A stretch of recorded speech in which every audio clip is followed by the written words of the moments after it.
Today we're going from the beginning into introduction to machine learning. The very basic thing on machine learning is when you're training a piece of software to make useful predictions and content from data. Machine learning goes a little more further. There are different types of machine learning such as supervised machine learning, unsupervised, reinforcement machine learning, generative AI. Machine learning works in several ways. It helps in our daily, like use Spotify, recommends new songs, can make unique photos, several more. Now, this image was supposed to be better when, let's say, you want to create an app that helps you predict the next rainfall. You have to start coding, and from the beginning, you take a lot of time and it's stressful. But if you have to give a very huge amount of data with high diversity to a machine learning, to find the mathematical relationship between those data, which is called a model, and be able to make these predictions. Now, there are types of machine learning: is supervised machine learning, unsupervised, reinforcement learning, and generative AI. Under supervised machine learning, we have regression and classification. Now, supervised machine learning. Basically, supervised machine learning is a model that learns from a labeled data set. Now, when I mean labeled, is like you give it an example, give it the answers with it. Just like you are preparing for an exam, you're using past questions with answers to prepare for the next exam. That is basically supervised machine learning. Now, moving to unsupervised machine learning. But for that, let me give you a briefing in regression and classification. Regression gives predictions in numeric matrix, just numbers. While classification basically uses those numbers to put them into different categories. Well, this is this. Under classification, there's binary classification, which is the true or false. I made examples like spam and not spam. Multiclass gives you several more, like rain, sleet, snow was made when you just create an app that predicts rainfall. A binary classification will just give you no rain, while multiclass can give you much more. But unsupervised machine learning, the main purpose of unsupervised, they give it the data set with no answers, just the data set. And it's mainly used to find meaningful patterns between those data sets. Now, commonly used data sets is a technique called cluster. This is an example. See, if you clustered all this, basically what it used here was temperature, based on temperature. And then you can later on give them, the clusters are not categories, because you can cluster it on whatever it feels are a good pattern. This was later on named as snow, sleet, etc. We're going to reinforcement learning. Reinforcement learning models make predictions by getting rewards or penalties based on action performed within an environment.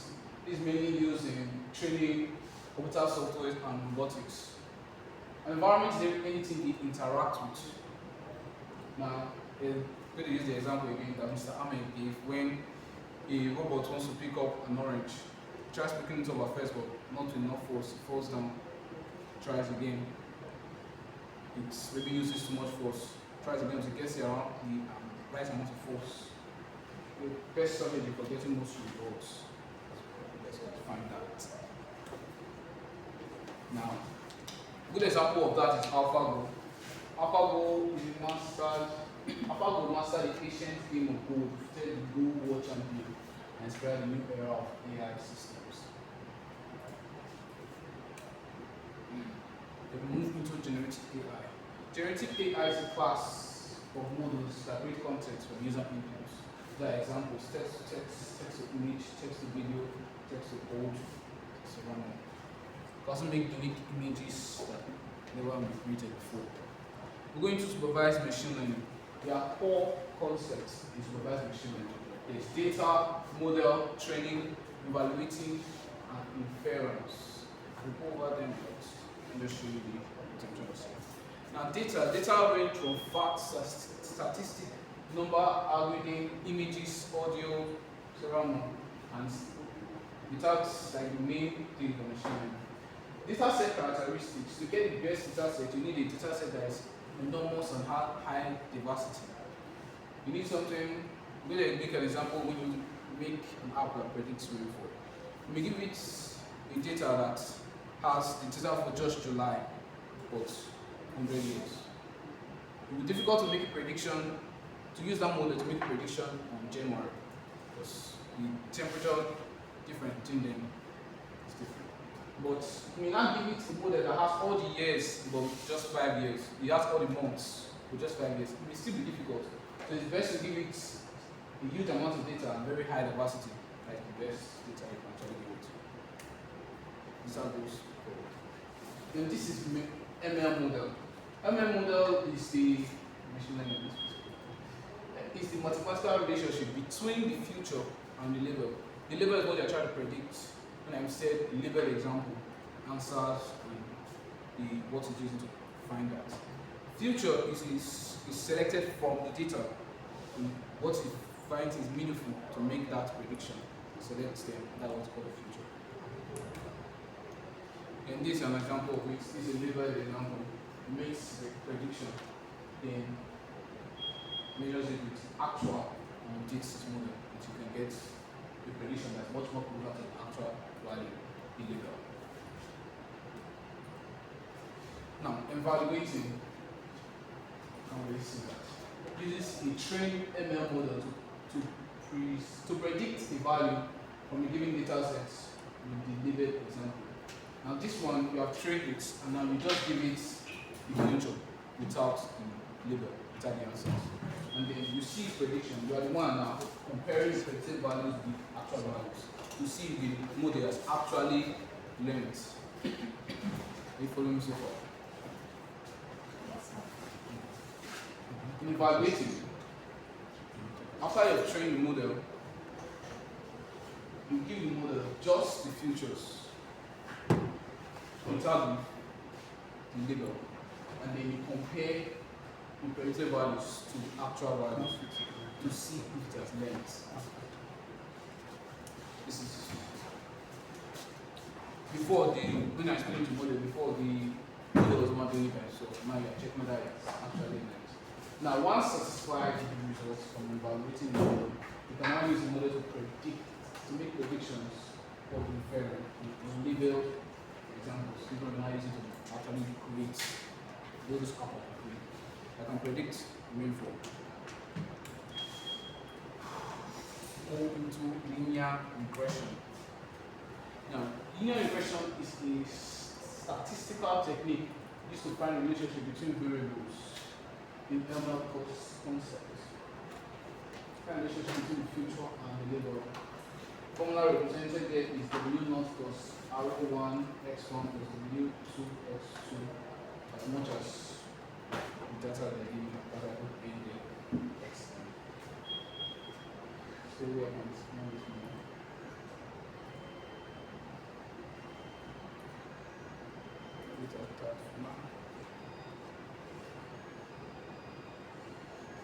Under linear regression, there's loss. Loss is a numeric matrix that describes how wrong the model's predictions are. In linear regression, this is basically the graph. This is the data set represented in the graph. The distance between them from where it's making this prediction is the loss.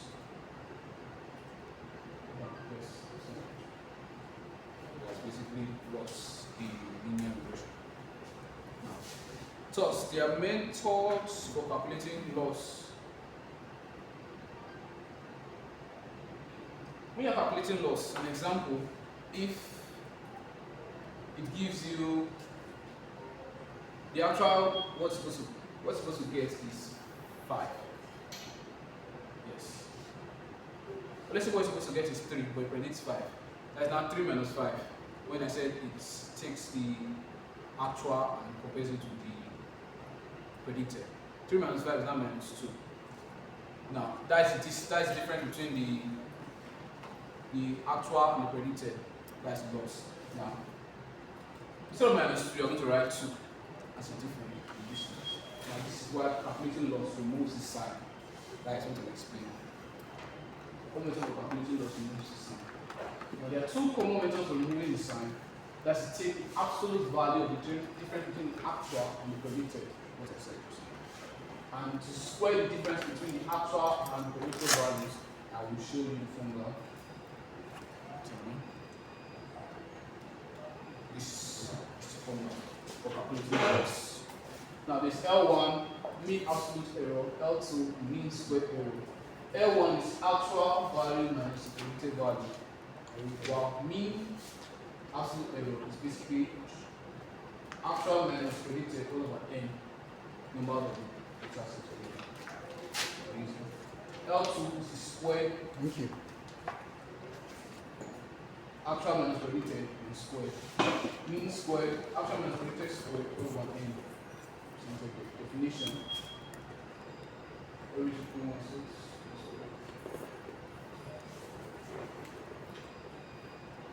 Into linear regression. Linear regression uses one different type of graph. It uses an S-shaped graph called the sigmoid. Sigmoid function should be in the next.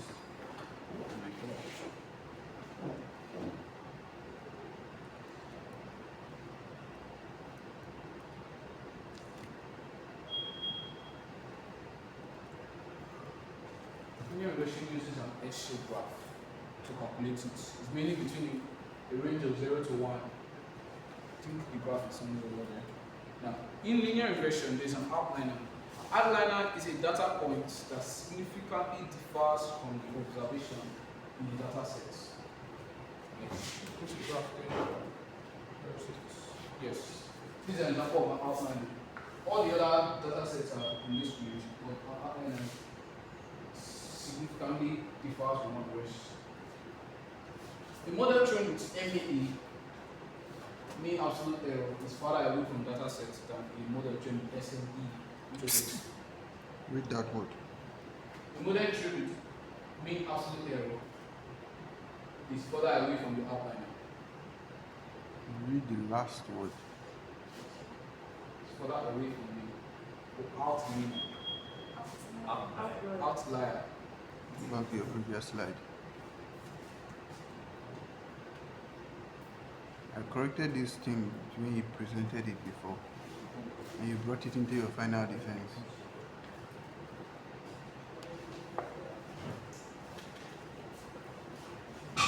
Outlier.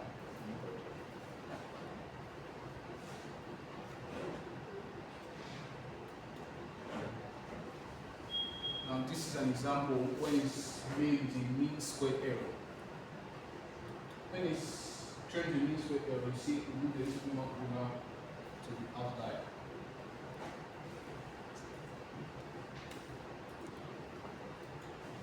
Basically what I said, the model goes closer to the outlier, but further away from most of the other sets. And basically, mean squared error. MSE, mean absolute error. The model is further away from the outlier, but closer to most other data sets. Then we have gradient descent. It's a mathematical technique that iteratively finds a weight and bias that produce the model's lowest loss. When I said the loss is the distance between the data set and the line in the graph. Well, the gradient set basically it starts from 0 and in the graph. You see here the loss is very significant. And then it uses calculus and keeps on calculating until it finds the best mass, weight, slope, mass slope, and bias to get the best and lowest loss, best prediction, lowest loss. So you made different trial, first, second, until you can find one of the possible lowest. That's gradient descent. Convergence and converse function. Convergence is a state where the loss values change little or not at all in each iteration, which I explained. Gradient descent helps with that. After he has reached into that state, it then converges to something like this. While converse function is a function in which the region above the graph which region of the graph is the function of convex set.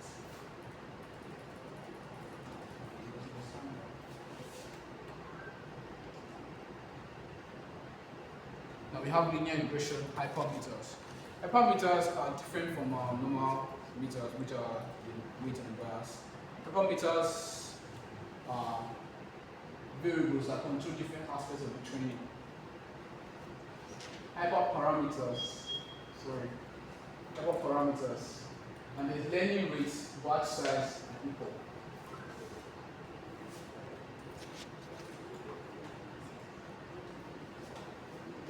Learning rate is the flow point number you set to influence how quickly the model converges. Aim in the learning rate is for you to put a learning rate that is not too low and not too high. If you put a learning rate that is too low, it will take too long for a model to converge. Or if you put a learning rate that is too high, it will cause what we call noise in an example of it. A learning rate influences if the gradient magnitude is 2.5 and learning rate is 0.01, the model changes its parameters by 0.025. And if you have to put a much more higher learning rate, you change it too much to cause this noise. According to the model, noise is not always bad. I don't know if person to experience that. Now we have batch size.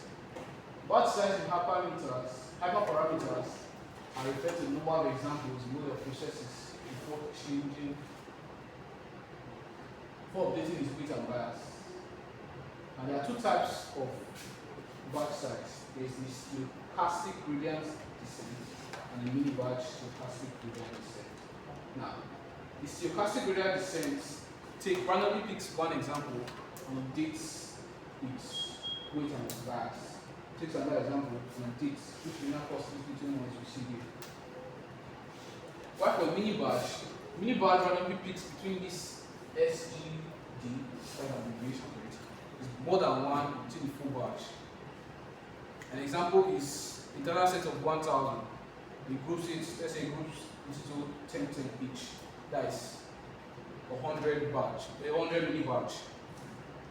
It randomly selects a number above 1, but not the full batch. You know, someone said just now. I think she didn't use what she explained. A mini batch groups the data sets. In a group, it takes the average before it updates its weight and bias. You may group it in a 1000 data set, 10 each mini batch, that's 100 mini batch. It takes the average of 1 before you update it. Takes the average of another one before you update it. The diagram should be shown somewhere. Yes, this is an example of the real data set, and this is when it's like in mini batches. See how I broke them. What I'm trying to say. Then we go into epoch. During training, an epoch means that the model processes every example in the training set once. In most real-life training, you require to use main epoch. But epoch goes through the whole every example in the data set once.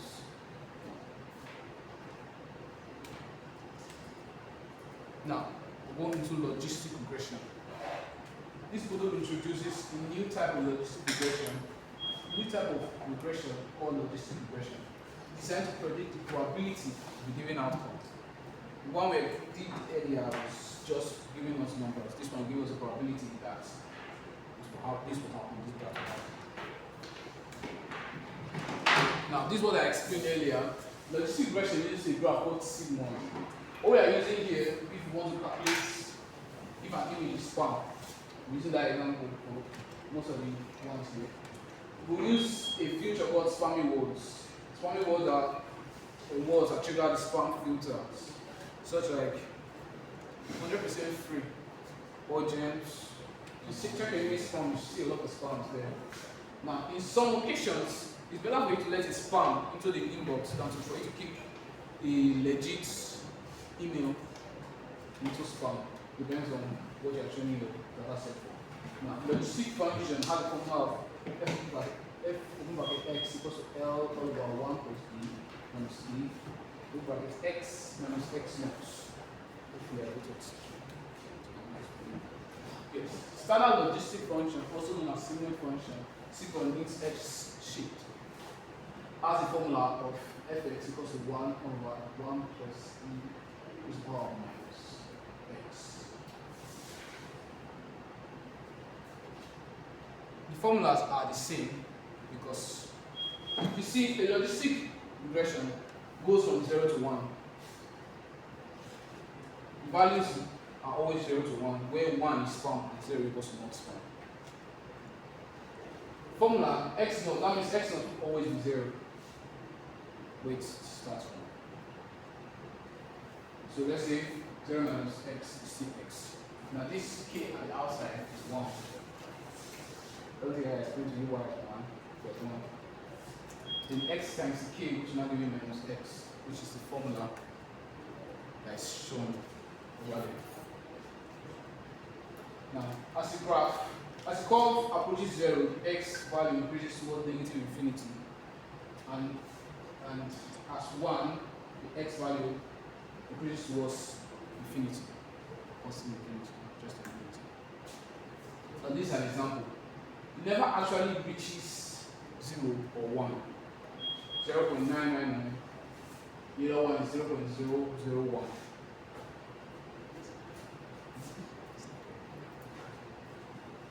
We have logistic regression, loss, and regularization. Now, logistic regression models are trained using same processes as linear with two key differences. Logistic regression uses log loss as loss function instead of squared loss, which was that mean squared error that we explained before now. When applying regularization, it's critical to prevent overshifting when you have all those massive values that we want to break the graph. I think I should have explained that a little bit. Log loss, also known as logistic loss, measures the performance of a classification model whose output is the probability value between 0 and 1. Analyzes the false classification. The formula here is the summation of the data sets here, x and y. Y prime is what you are predicting, while y is actual value. That's the formula used to calculate log loss.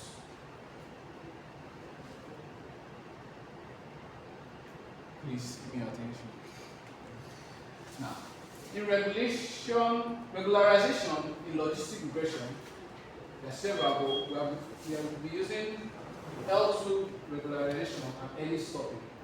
L2 regularization is slope square plus slope square plus till WN plus WN square, which is what you can receive there. Any stopping is limiting the number of training steps to halt training while loss is still decreasing. I should have given a better definition, but a model that you stop early stopping than a model that actually did every single thing would work much more better than a model which had a regularization of early stopping. This model is not complete, but we'll go straight into classification. In classification, we have thresholds. We'll continue using the example of spam, where everything will take negative class as spam and positive class, negative class as not spam, and positive class as spam. Now, a threshold is where the line that you put that anything below it is negative class, anything above it is positive class. So, if a threshold is put at 0.5, 50% probability, that means anything below 50% is not spam, and everything above 50% is spam. Now, if something should fall on 0.5, depends on the implementation that you place on the model. Most people put anything that falls on the threshold to be positive. Now, there are false positive and false negative. False positive are, let's say, this was supposed to be actually in negative class, but they were in positive class. So they are false positive. false negative, they are supposed to be in negative class, but they are in the supposed to be in positive class, but they are in the negative class. That's false negative. Give you better explanations.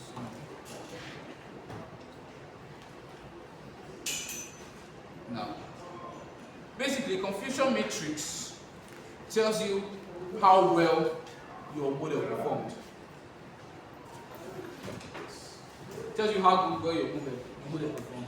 The type of confusion matrix is this, which I explained first.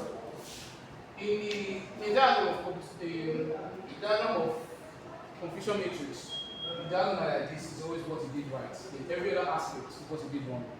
You see it's a much more complex table when you have up to 4 to 5 features. Now this one is true positive. It's spam email correctly classified as spam, which is this. Yeah, currently classified as spam. Like true positive. We have 4 positive, not spam, but classified as spam. False negative misplaced as not spam, but they are spam. But true negative are not spam, but they are, and they are classified as not spam. You know what I just said? Shall I begin?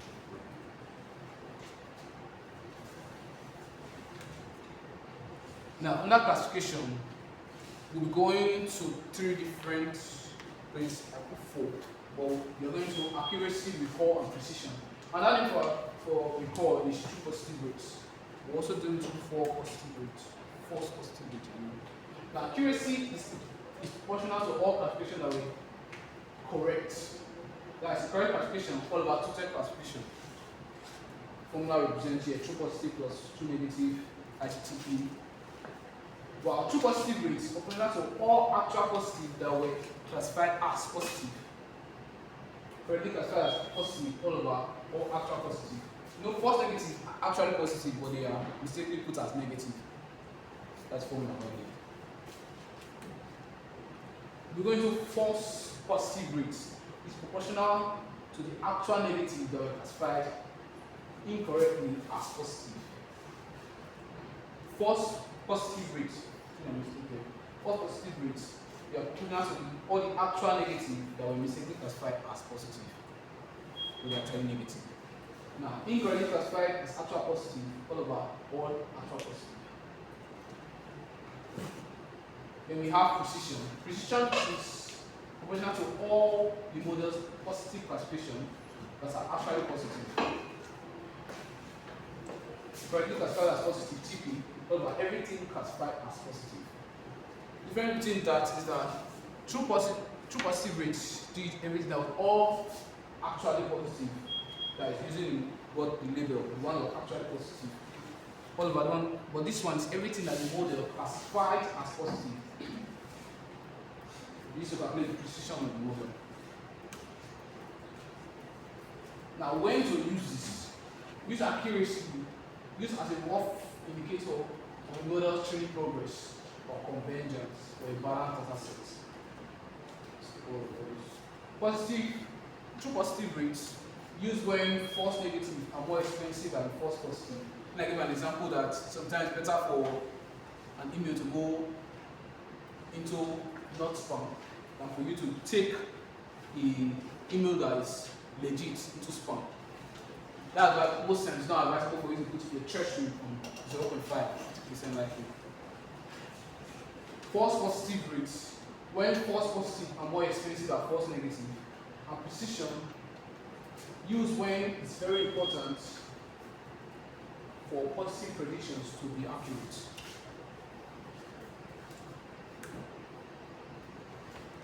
Now we have receiver operating characteristics.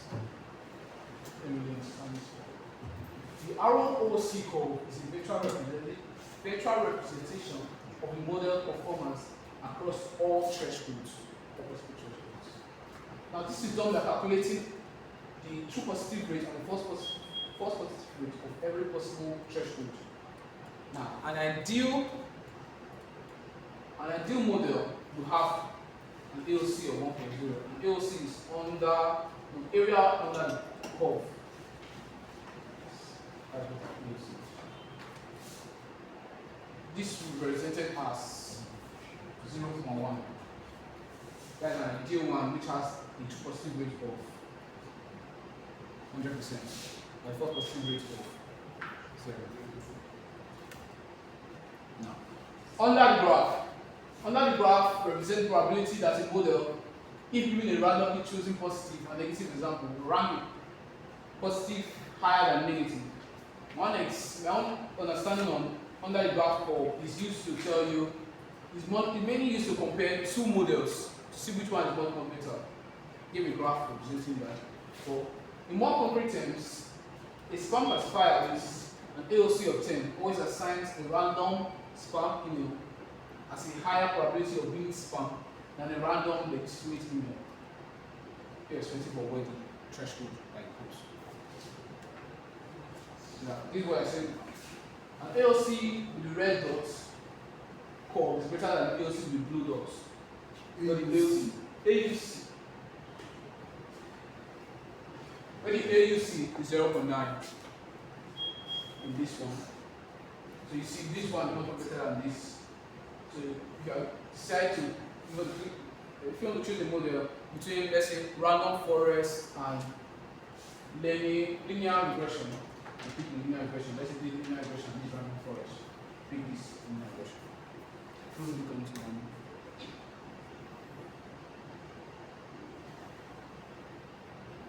We can go a little bit into prediction bias. The prediction bias is the mean of the predicted value against the mean of the actual ground value, what the label is. And there I will end the presentation.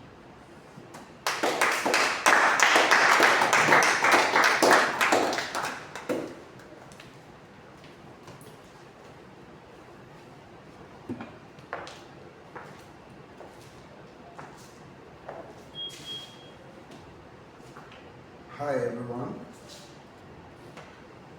Joe. So I want to ask any questions from the audience.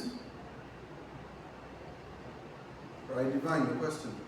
I don't understand that true positive and false positive Distinction.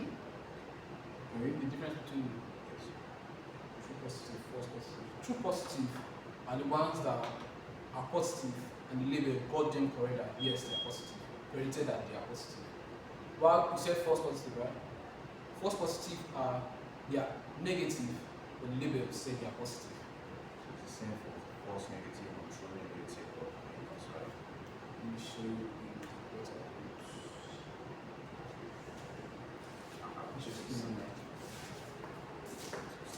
True positive are spam. I said positive are spam, negative are not spam. True positive are spam, but actually classified as spam. So the model is correct there. Now, false positive are not spam. Was replaced in spam. False negative are emails that are misplaced as not spam, but as spam. They are false negative, that means they are not actually supposed to be negative, just attribute and false at the front. So they are supposed to be spam, or they are classified as not spam. While true negative are not spam and classified as not spam.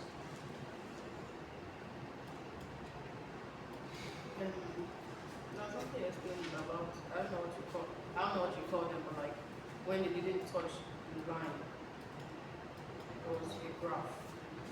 I don't know what you call it, ones that didn't touch it. What's the supposed to be false positives now like that? So do we have any other questions?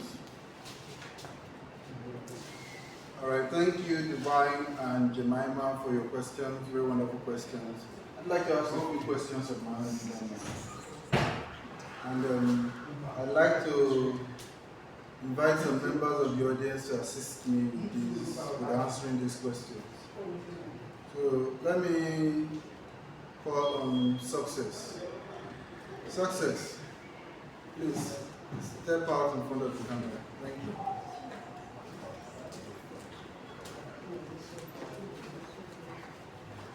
So, Success. My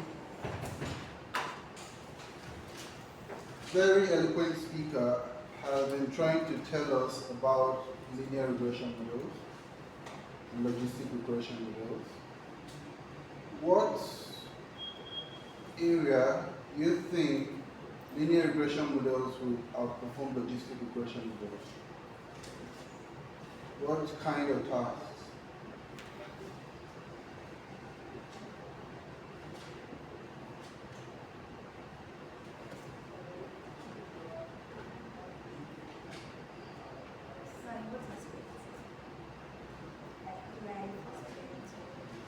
In terms of the kinds of tasks AI can be asked to do, what classification of tasks would you ascribe linear regression models will likely perform better than logistic regression models?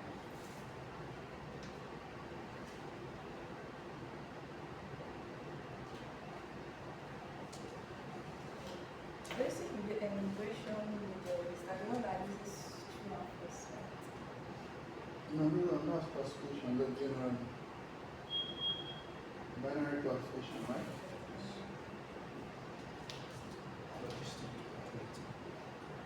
Okay, let me invite a different member of the audience to help us.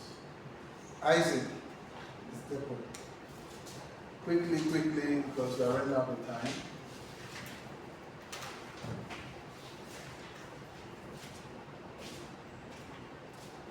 The question to you is exactly the same. The step different.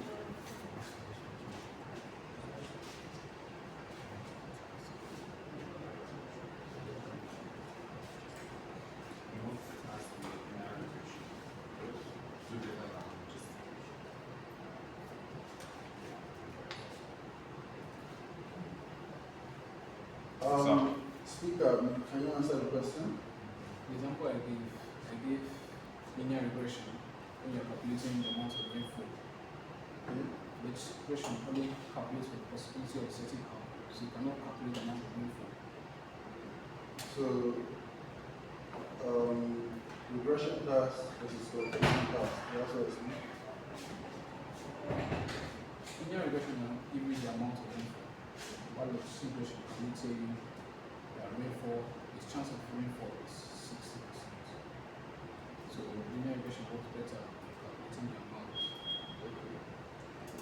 Well, thank you very much. I'd like to invite our next speaker to take the podium. Let's give a round of applause to our speaker, Mr. Jedidiah Nusage.